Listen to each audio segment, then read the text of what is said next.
Stargirl Chapter 8. The change began around Thanksgiving. By December 1st, Stargirl Caraway had become the most popular person in school. How did it happen? Was it the cheerleading? The last football game of the season was her first as a cheerleader. The grandstand was packed. Students, parents, alumni. Never had so many people come to a football game to see a cheerleader. She did all the regular cheers and routines, and more. In fact, she never stopped cheering. While the other girls were taking breaks, she went on jumping and yelling. She roamed areas that had always been ignored, the far ends of the grandstand, the spectators behind the goalpost, the snack bar parents, found themselves with their own arm-pumping cheerleader. She ran straight across the 50-yard line and joined the other team's cheerleaders. We laughed as they stood there with their mouths open. She cheered in front of the players' bench and was shooed away by a coach. At halftime, she played her ukulele with the band. In the second half, she got acrobatic. She did cartwheels and backflips. At one point, the game was stopped and 3 zebra-shirted officials ran toward one end zone. She had shinnied up the goalpost, tightrope walked out to the middle of the crossbar, and was now standing there with her arms raised in a touchdown sign. She was commanded down to a standing ovation and flashing cameras. As we filed out afterward, no one mentioned how boring the game itself had been. No one cared that the Electrons had lost again. In his column next day, the sports editor of the Micah Times referred to her as the best athlete on the field. We couldn't wait for basketball season. Was it a Hillary Kimball backlash? Several days after the birthday song, I heard a shout down the hallway, "Don't!" I ran. A crowd was gathering at the top of a stairwell. They were all staring at something. I pushed my way through. Hillary Kimball was standing at the upper landing, grinning. She was holding Cinnamon the rat, dangling by its tail over the railing, nothing but space between it and the first floor. Stargirl was on the steps below, looking up. The scene froze.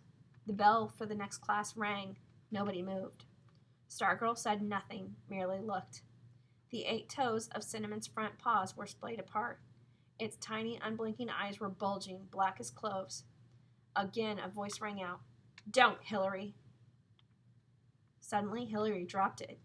Someone screamed, but the rat fell only to the floor at Hillary's feet. She sent Stargirl a final sneer and left. Was it Dory Dilson? Dory Dilson was a brown-haired 9th grader who wrote poems in a loose-leaf notebook half as big as herself and whose name nobody knew until the day she sat down at Stargirl's table for lunch. Next day, the table was full. No longer did Stargirl eat lunch or walk the hallways or do anything else at school alone. Was it us? Did we change? Why didn't Hillary Kimball drop the rat to its death? Did she see something in our eyes? Whatever the reason, by the time we returned from Thanksgiving break, it was clear that the change had occurred. Suddenly, Stargirl was not dangerous, and we rushed to embrace her. Calls of "Stargirl" flew down the hallways. We couldn't say her name often enough. It tickled us to mention her name to strangers and watch the expressions on their faces. Girls liked her, boys liked her, and most remarkable, the attention came from all kinds of kids, shy mice and princesses, jocks and eggheads. We honored her by imitation. A chorus of ukuleles strummed in the lunchroom. Flowers appeared on classroom desks. One day it rained and a dozen girls ran outside to dance. The pet shop at the Micah Mall ran out of rats. The best chance for us to express our admiration came in the first week of December. We were gathered in the auditorium for the annual oratorical contest. Sponsored by the Arizona League of Women Voters, the event was open to any high school student who cared to show his or her stuff as a public speaker. The microphone was yours for 7 minutes. Talk about anything you like. The winner would move on to the district competition.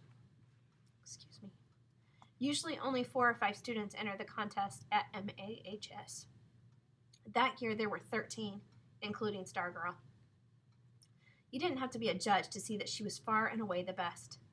She gave an animated speech, a performance really, titled "Elf Owl, Call Me by My First Name."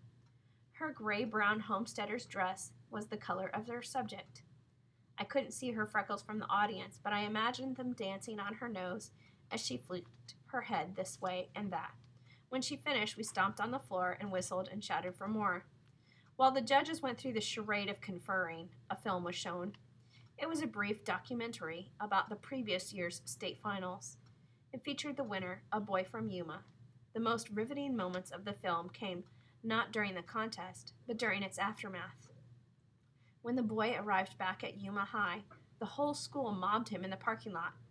Banners, cheerleaders, band music, confetti, streamers. Pumping his arms in the air, the returning hero rode their shoulders into school. The film ended, the lights went on, and the judges proclaimed Stargirl the winner. She would now go on to the district competition in Red Rock, they said. The state finals would be held in Phoenix in April. Again and again, we whooped and whistled.